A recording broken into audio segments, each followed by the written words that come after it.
A wonderful and beautiful locomotive, she has come a long way from her early days pulling wagons around Dundee Gasworks. From 2-foot to 15-inch gauge, tank engine to tender, no matter what form, she has and always will be a remarkable locomotive. My name is Dylan and this is the history of Bonnie Dundee.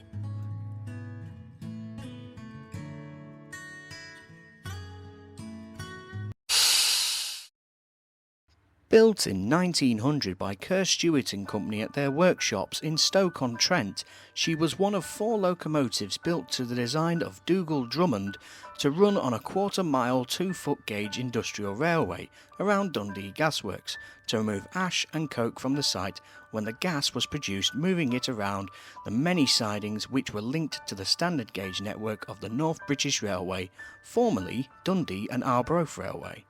She was works number 720 and arrived at the Gasworks in 1901 with numbers 719 and 721 and 723. They were originally numbered 1, 2, 3 and 4 at the Gasworks before being renumbered to 14, 15, 16 and 17. That same year, numbers 721 and 723 were constructed. All 4 locomotives were built with an 040 wheel arrangement with well tanks within the frames. These well tanks could hold around 22 gallons of water. During their working lives at the Gasworks, they would continue to work during the First and Second World War. Due to them being of the same design, there was always opportunities to swap parts between locomotives. During the 1940s, all the locomotives were given new boilers, this time with brass boiler tubes and a copper firebox. They would serve the Gasworks until the Gasworks closed in 1959. Number 723 was scrapped in 1958, whilst number 719 was scrapped in 1959. Thankfully, number 720 was saved by a gentleman named Ian Fraser, who heard about these narrow gauge steam locomotives. He visited the works and asked the works manager about purchasing a locomotive, beating any price the scrapman gave to claim one of these locomotives. He was given the chance to operate one of the locos, the one in question being number 720. 9 days after, he would return and see that the railway was now in disuse. However, they agreed on a price with Mr. Fraser and number 720 was purchased, being the better of the 3 that remained, and some spare parts for her from one of the other locomotives. Only one of her sisters survived and is being restored at Beamish into running order. When she arrived at Mr. Fraser's Palace of Steam, she was given the name Bonnie Dundee and would remain in Arbroath for the next 16 years. In 1975, Mr. Fraser got in touch with a railway he was an old friend of, this railway being the Ravenglass and Eskdale Railway. He offered the railway Bonnie Dundee to run on their railway. Now, I know what you're thinking, a 2-foot gauge locomotive running on a 15-inch gauge railway? Surely that's not possible. Well, in most cases that is true. However, this was an undertaking that Lalratty were intrigued with, so they sent Ian Smith, who was the chief engineer at Ravenglass, up to Arbroath. It wasn't long till Mr. Smith returned from his trip to Arbroath with great excitement. In a letter to Lord Wakefield, they spoke of drawing up some plans on how to re-gauge and rebuild this little workhorse from Dundee. On the 6th of March 1976, Bonnie Dundee arrived at Ravenglass and was unloaded using many lengths of rail. They placed her in the back of the diesel shed until they had time to begin their work on her.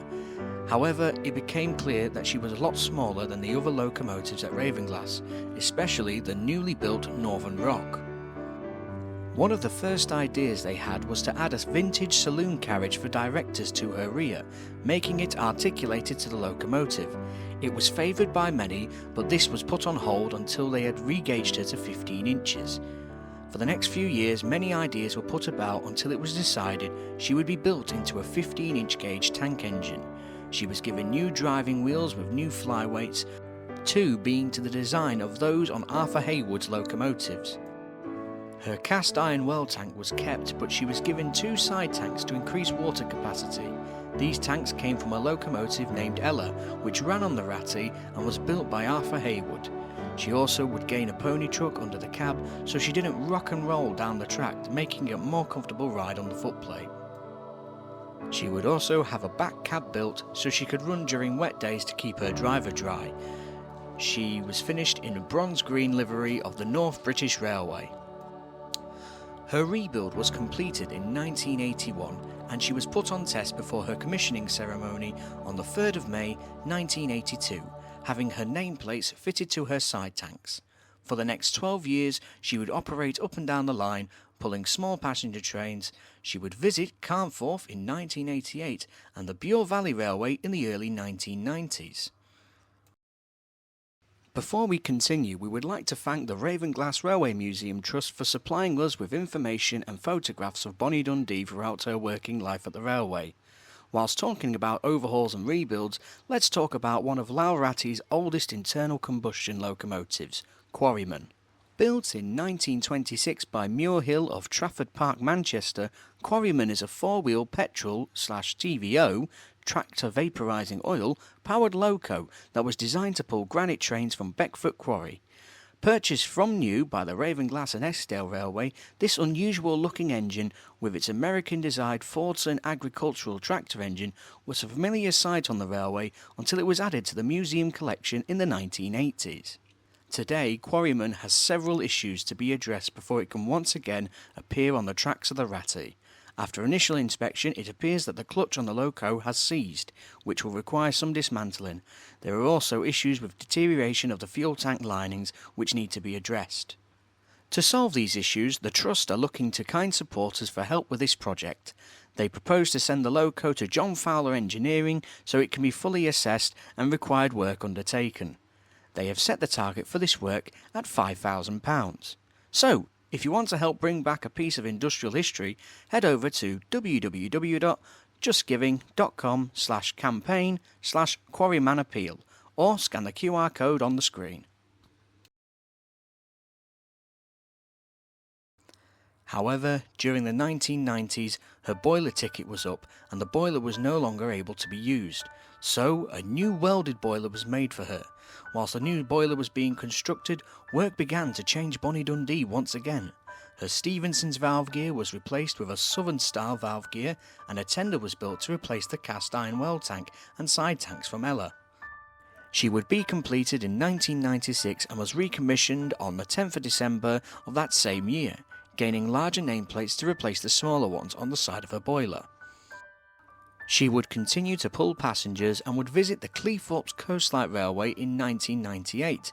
She was involved at the railway's 50th anniversary gala and would later visit the Romney, Hythe and Dymchurch Railway.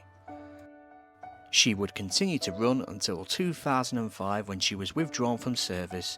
She would visit the Windmill Farm Railway in 2007 and remain there until 2010 before heading back to Ravenglass. After returning to the railway, she would be put on static display at Ravenglass Station. She was sat on display until 2016 when the Cleethorpes Coastline Railway asked about Bonnie Dundee and bringing her back into steam. She would leave Ravenglass on the 13th of June that same year and would go to Cleethorpes, standing on static display to raise money for her overhaul. She went to John Fowler's of Leeds in Bowth and was completely stripped down. Her southern valve gear was replaced with Stephenson's valve gear, her wheels were retired and was repainted bronze green with yellow and black lining. She arrived at Cleethorpes after her overhaul and testing at Ravenglass in 2021. For some time, she carried Effie's whistle until 2024, when she was given a new chime whistle, now sounding like the A4 Pacifics that used to run past Dundee Gasworks.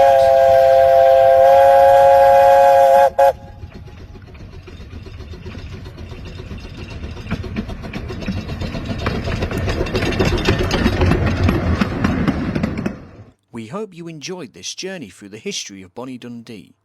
If you did, why not leave a comment about your favourite part and give this video a like? If you haven't yet, why not subscribe for more content and tap the notification bell to be notified when we upload our next video?